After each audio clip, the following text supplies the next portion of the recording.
But first, it's the aftermath of a huge explosion at a gas station, and now investigators think that they know what caused it.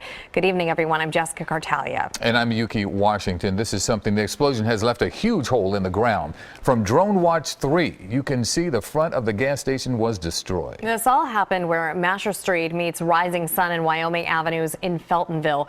Our Joe Holden joins us live from the scene with the latest. Joe? Well, it is hard to imagine what this place actually looked like before this blast went off. We know that there was a canopy over the area where you would fill up your tank, and then the result of the explosion, you see concrete just hanging out in the air. That was the ground split in two and raised up from the surface. Right now, the fire department believes likely the cause, someone using an acetylene torch and too many vapors still present in this area. That is the likely cause behind this explosion.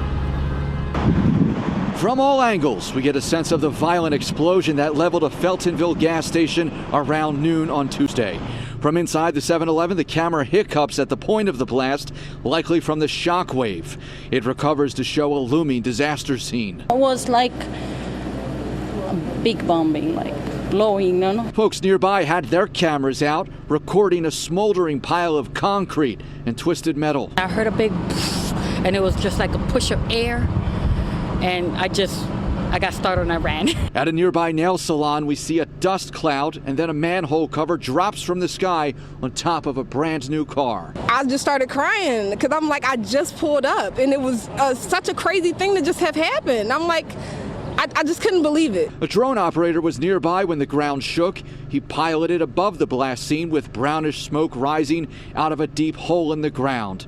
Battalion Chief Thomas Kane says numerous agencies are now here working to pinpoint what triggered the blast. They were working on the canopy that was above ground that actually is laying on the other side there, above where the gas tank was. So there was no work being done underground, no digging or anything that at this time. And we're back live. Federal investigators have now joined the cause here, the effort to find what sparked this. ATF there, as well as the Pennsylvania Department of Environmental Protection. The fire department remains on scene, as well as Philadelphia police investigators. Again, the likely cause, someone lit that torch, and that is what sparked the explosion. We're back at 6 with more stories and accounts of what people were doing as this explosion went off. I will see you in 1 hour. We're live in Feltonville. Joe Holden, CBS 3 Eyewitness News. Joe, thank you. We'll see you then.